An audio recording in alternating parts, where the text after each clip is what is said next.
as the Christmas tree. The wheels high in the air for Roddy and maybe a few inches. When somebody wins as much as Bob Glidden did, the first thing people reach for isn't admiration. It's an accusation. 10 NHRA Pro Stock championships, 85 national event wins, which was the most in any NHRA class when he retired. Numbers like that make people assume something crooked is going on. But during the small block Cleveland era, the thing that actually made him so fast was bolted right to the top of the engine where anybody could have looked at it. And what he did with it was about 20 years ahead of what anybody else in the industry was doing. Now, to understand why that matters, you have to understand what Pro Stock was in the 1970s, because it worked nothing like it does today. When the class started in 1970 and 1971, it ran on a pounds per cubic inch formula. Every engine combination got a weight break, and that break decided how much your car had to weigh at the scales. If you went out and embarrassed everybody on a Sunday, there was a decent chance you'd be hauling more lead around by the next event. By the start of 1975, the Pinto and Cleveland combination was sitting at 690 pounds per cubic inch, while longer wheelbase cars were allowed to run at 645. That doesn't sound like much on paper, but it works out to a serious amount of dead weight you're dragging down the track for no reason other than being too good at your job. And here's the other thing about that era that's easy to forget now. There was no aftermarket. You couldn't call up Dart or Jegs and order a set of heads out of a catalog. There were no aluminum castings sitting on a shelf. Everybody was running cast iron right out of a factory foundry. Chevy guys, Mopar guys, AMC guys, all of them same starting material. And when the rulebook locks down the chassis and locks down the parts, there's really only one battlefield left, and that's what happens inside the cylinder head. Now, the field was full of serious people, all pointed at the same problem. Bill Grumpy Jenkins with the Chevy stuff. Gap and Roush, who were actual Ford engineers by trade. Dino Don Nicholson. Dick Maskin over on the AMC side, doing things to cylinder heads that honestly sound made up until you see pictures of them. These were the sharpest engine builders in American drag racing, and they were all working with the same handicap. Bob Glidden himself was born in 1944 in Whiteland, Indiana, and he did not come out of an engineering program. He came up working on farm equipment. That detail matters because his biggest rivals were Warren Johnson, who was a mechanical engineer, and Bill Jenkins, who went to Cornell.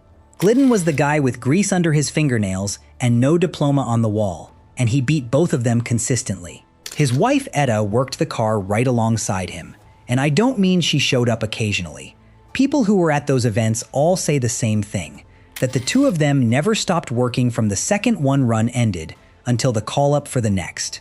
He picked up the nickname Mad Dog along the way, and it wasn't about his temper. The more you read about how this guy operated, the less it sounds like racing, and the more it sounds like obsession. So, what was he actually doing back in that shop? Well, part of the answer is that he started with a better engine than a lot of people gave him credit for. The 351 Cleveland had canted valves at a very shallow angle, around 10 to 11 degrees on the intake side. That was unusually flat for the era. And a shallow valve angle lets you build serious compression without needing a tall dome on top of the piston. Now, a big piston dome is basically a wall in the middle of the combustion chamber that the flame front has to crawl around.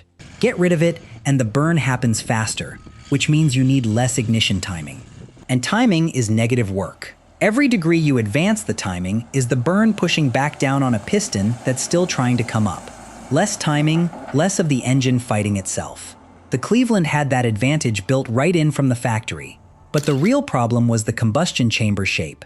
Stock Cleveland 4V chambers ran around 62 cc's and used what Ford called a poly-angle design. Wide open, kind of round, and almost completely lacking in squish or quench area. That's the flat part of the chamber that comes down close to the flat part of the piston as it approaches top dead center. Without it, the fuel and air mixture just sits spread out all over the chamber instead of getting concentrated where you actually need it. With a proper quench area, the piston squeezes the mixture out of the tight spots and shoves it right toward the spark plug. That's the whole trick. You want a concentrated ball of mixture at the plug when it fires, not a thin cloud across the whole roof of the cylinder. And that is exactly what Glidden went after. But how do you fix that with a factory casting? You can't just grind the chamber smaller because you need to add material, not remove it. So he welded it, cast iron, by hand. Now, cast iron is a nightmare to weld cold. Hit it with concentrated heat in one spot and the thermal shock will crack it right open. The way around that is to bring the entire part up to temperature first. And there are period photos of Glidden's shop showing a propane-fired furnace in there for exactly that purpose.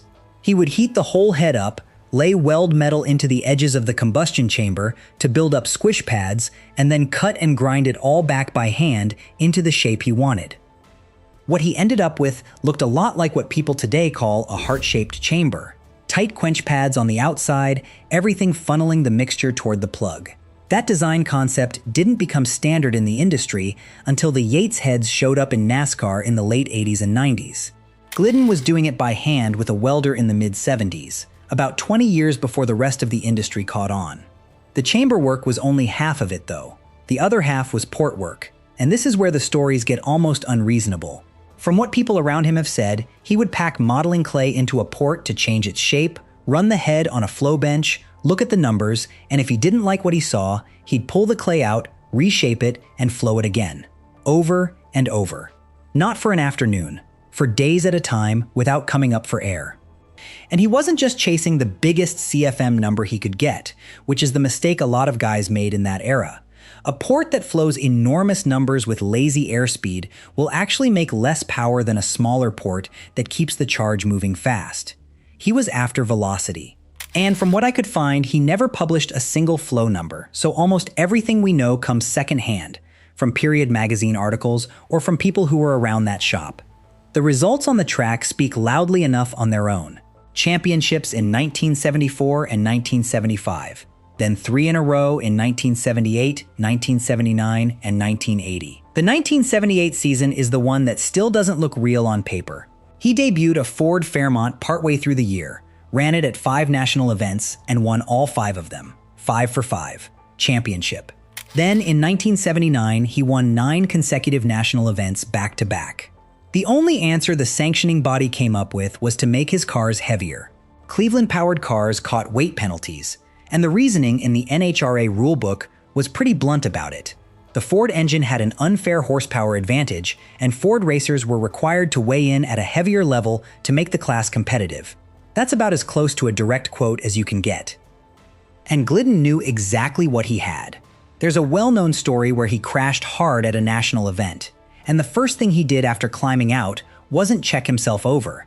He pulled off his fire suit jacket and threw it over the intake manifold so the photographers couldn't get a clean shot of it. The man had just barrel rolled down a guardrail, and his first priority was making sure nobody could see his engine.